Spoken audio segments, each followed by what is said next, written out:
Well, thank you, Jake. We're very lucky to have such a great Northern Powerhouse Minister, and thank you for those kind words of introduction. Ladies and gentlemen, I want to start this afternoon with a very simple message. Thank you. I spent the election campaign travelling the country, meeting many of you on the campaign trail, sometimes to knock on doors, sometimes to look at railway stations and bypasses, and more railway stations and more bypasses. And actually, when I was in Birmingham, Andy Street and I even learned how to drive a tram. I know how hard you all worked. I know how disappointing it was that your hard work didn't always deliver the results that we hoped for. And I know that our party would be nothing without all of you and your commitment to the values we hold so dear. So thank you very much for all that you did. But we are now in government, and we have a really big job to do. Not just in delivering Brexit, not just in putting record investment into our transport in every part of the country, but because our opponents are the most left-wing extreme opposition this country has ever seen. This time, ladies and gentlemen, the militant tendency has really taken over Labour, and the damage they could do to this country if they were to form a government would be unthinkable. We have a simple job. We've got to make sure it can never happen. And this afternoon's session is about a key part of how we can make sure it doesn't happen. You remember Theresa last year on the steps of Downing Street talking about building a country that works for everyone. She was right, and we should be united behind her as she and our team seek to build that country.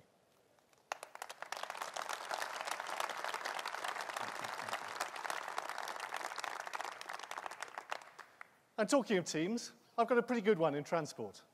John Hayes, Martin Callanan, Jesse Norman, Paul Maynard, our two whips, Andrew Stevenson and Liz Sugg, and our two great PPSs, James Heapy and Scott Mann.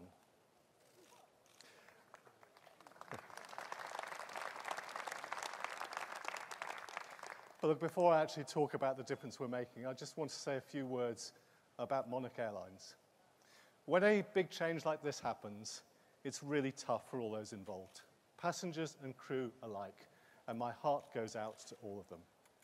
As soon as it became apparent that the airline was struggling, we acted quickly, and we are today mounting the biggest civilian repatriation exercise this country has seen in peacetime. We'll be bringing back 110,000 people who are stranded overseas. And we've spoken to all the other airlines and asked them to do what they can do to make sure people affected can rebook their trips elsewhere as quickly as possible. And I very much hope, I've talked to the bosses of other airlines, I very much hope that staff will get jobs quickly again soon. It's a tough time for all of them, and my heart goes out to them. But let nobody think this is a sign of general problems in our aviation sector. Monarch has been a victim of the success of other airlines, like EasyJet and Jet2. This summer, most of our airports carried more passengers than ever before. And they did so because of the success of our economy. We have a great record to build on. You may remember back in 2010, I was the employment minister. Every month, with the joyful legacy of Labour, I waited with trepidation for the email to arrive from the statisticians with the unemployment figures. Was it going to be a bad month or a worse month? 7 years later, things are really very different. You know, thanks to our hard-working government, thanks to the tough decisions we've often had to take, we now have the lowest level of unemployment since the 1970s. We have the highest ever number of people in work. We have opportunities spreading across our society. And ladies and gentlemen, I am proud of that record.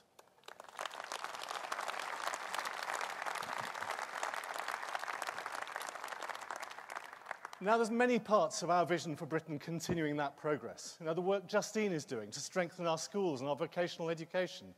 The work that Greg is doing to support the development of a more diverse, high-tech economy.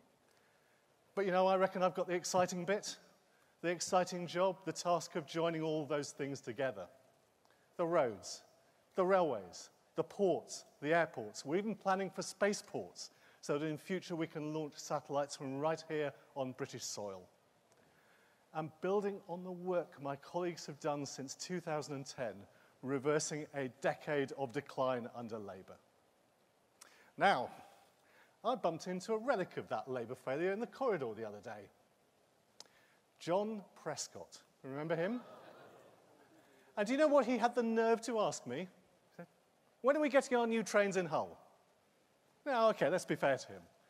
9 Labour ministers, 13 years in government, he never got a new train in Hull. Well, John, I've got good news for you.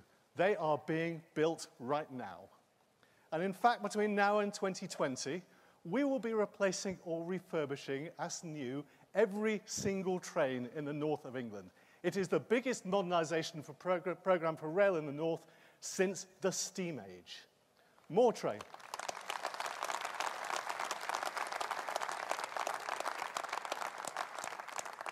And what are we providing here in the north? More trains, longer trains, more seats, free Wi-Fi, the things passengers say they want. Ladies and gentlemen, it didn't happen under Labour. As Ian Lindley so rightly said, it is happening under Conservatives. And you know, John, just in case both your Jags aren't working, it's not just Hull that's getting new trains. Wales, the southwest, brand new intercity trains starting later this month, with more brand new trains to come in East Anglia, on the East Coast Main Line, in the West Midlands, in the south. It is a big contrast to when John Prescott and his colleagues were in power. Remember what it was like in those days? Passengers had to put up with trains that dated back to the 1970s. And none of those transport promises were ever met. Ian, you were absolutely right. Do you know, Labour cancelled and delayed as many road projects as they opened in 13 long years in government. They ran away from all those big investment decisions on those big improvement programmes. And yet last week in Brighton, they had the nerve to claim that we aren't investing in the future. Well, ladies and gentlemen, it has taken Conservatives to start to build a modern transport system in this country. And that is why we are spending more on our infrastructure than any government in decades. Schemes that are already transforming the prospects for businesses and travellers. Many of them within a few miles of where we're standing right now. The new Heysham Link Road, opening up the economy of North Lancashire, thanks to the hard work of David Morris and Eric Ollerenshaw. The long-awaited link road between the M56 and the M6, upgrades to motorways across the north. As Ian said, the first ever rail link, the Ordsall Chord between Manchester Piccadilly and Manchester Victoria. The missing links that are finally linking, extraordinary, it hadn't happened before, the final motorway link between London and Newcastle by motorway. The first electric railway between Liverpool and Manchester. And just while I'm on the subject of electrification, here's another statistic for you. We in power, Conservatives in power, have already electrified nearly 4 times more miles of railway within the northwest, that's right, within the northwest, than Labour did across the entire country in 13 years in government. That's their record. Ours is a whole lot better. And that is...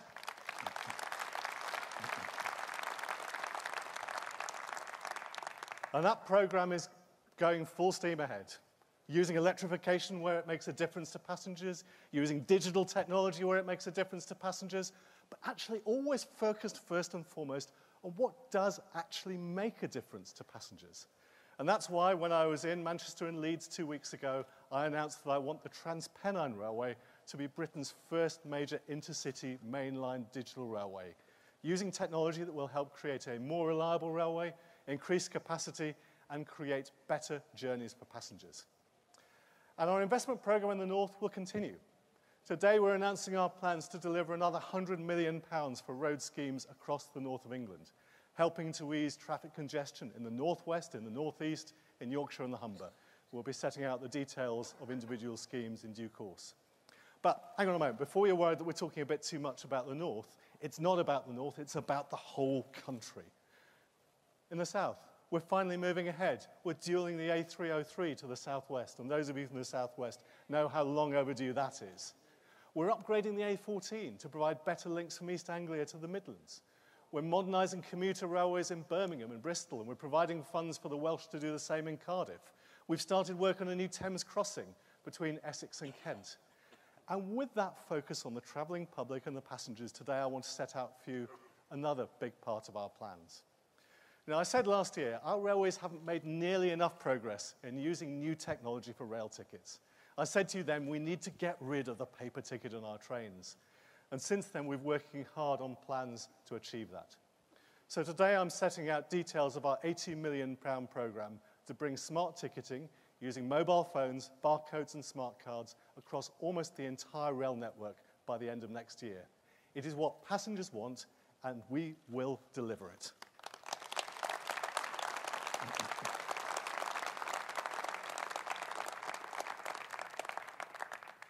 But as Conservatives, we all know that it's not just about what government does. We need the private sector to use its skills to unleash the potential of the North and this whole country, and particularly to support the development of the Northern Powerhouse. That's why important new investments like Liverpool's new deep-water port is so important. It is a gateway to the Northern Powerhouse. So are the East Coast ports, ports like Immingham, so important to the economy of the North.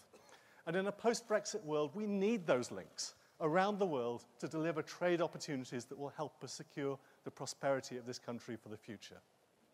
And there's crucial links like Manchester Airport. I've been there this morning, and I'm grateful to them for the work they've done today in dealing with a very difficult situation. But they're a fantastic airport. They're a really vital piece of infrastructure for this country. And a few weeks ago, I had the privilege of being part of the launch of Manchester Airport's fantastic new terminal project, a £1 billion private investment in the success of the Northern Powerhouse. You know, Manchester Airport is a crucial hub for this country. We think it's of enormous importance to us, which is why we're spending £165 million on the new relief road for the airport to help build on that private sector investment. And you know, ladies and gentlemen, this is the bit that Jeremy Corbyn and his Momentum Socialists will never understand. We need a strong private sector, working in partnership with national and local government in the Northern Powerhouse. If you treat business as the enemy and tax it until the pips squeak, it will simply go elsewhere. And so will the jobs, and so will the investment, and so will the opportunities for our next generation.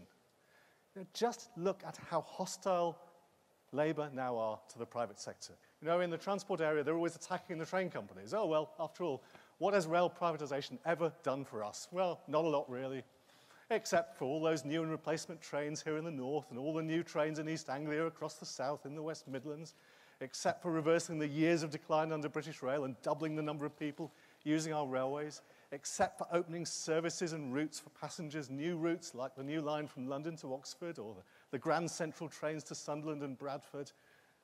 But of course, in Jeremy Corbyn's world, we would be so much better going back to the good old days of British Rail, those glory days when lines were closed and services were axed, when passenger numbers slumped and investment in our railway equated to bolting bus parts onto railway wheels, not to mention those famously awful British Rail sandwiches.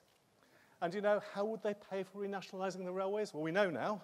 They're going to confiscate assets from the private sector. How on earth do they think it will attract jobs to Britain if they behave like the government of Venezuela?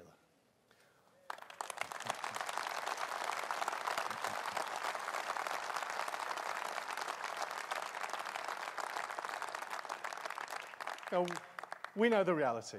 For all their talk, the Labour Party always leave the country worse off than they found it, and it is ordinary people who pay the price in fewer jobs, higher taxes, more debt, and ultimately worse public services.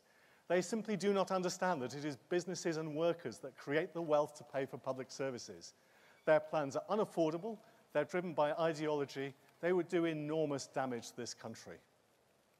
You know, I think, ladies and gentlemen, this country needs to move forwards and not backwards. And that is what we are doing under Theresa May's leadership, taking the big decisions that we need to secure all of our future. Now, this time last year, I did tell you we had a big decision to take, that we finally needed to move forward with the airport expansion that this country so desperately needs. And I am proud to be the Transport Secretary who announced that we intend to go ahead and build a third runway at Heathrow Airport.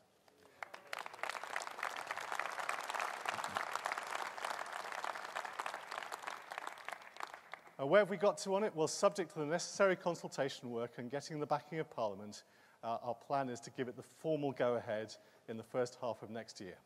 So this project's full steam ahead as well. And I think the expansion of Heathrow will make a big difference right across this country. Here in Manchester in the north, in Scotland, in Northern Ireland, across the west and the south, places where new air links to Heathrow will open up opportunities for enterprise and jobs.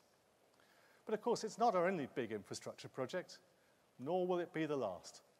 Northern Powerhouse Rail, you heard the Chancellor's announcement this morning, an important part of paving the way for that project. Crossrail 2 and HS2, which will link them together. Now, I know lots of you have got doubts about HS2. Why are we building this big and expensive project? Why are we creating such fast links between our cities? But I tell you this, if I asked how many of you want to see more space for commuters on our railways, and how many of you want to see more lorries get off the roads and move onto the railways, I bet the majority of people in this room would say yes, please. But that is what HS2 does. By moving the express trains off our existing main lines, it means more commuter trains, it means thousands of extra seats for commuters in the rush hour. Here in Manchester, in Leeds, in Birmingham, in London. And of course, more space for freight trains the rest of the time. That is why HS2 is important to this country. It's all about the capacity of our transport system and the pressures on it. And since I stood here a year ago, the construction work has begun on a project that will be important for all of our futures. But actually, the other thing that's important about all of this is it provides a fantastic opportunity for the next generation. Young engineers who can be a part of projects that will last a lifetime and which they can look back on with pride in later years. This coming year is the year of the engineer in Britain. We want to encourage that new generation to be part of this exciting vision. A few minutes ago, I met with some of those young apprentices who are part of our vision for the 21st century. Young people already working to make those new projects a reality in our ports, on our railways, on our roads, in our aerospace and automotive factories. Ladies and gentlemen, those young apprentices are sitting in this audience today. They are an inspiration to our nation, and I hope that what we as Conservatives are doing will help them build skills to last a lifetime.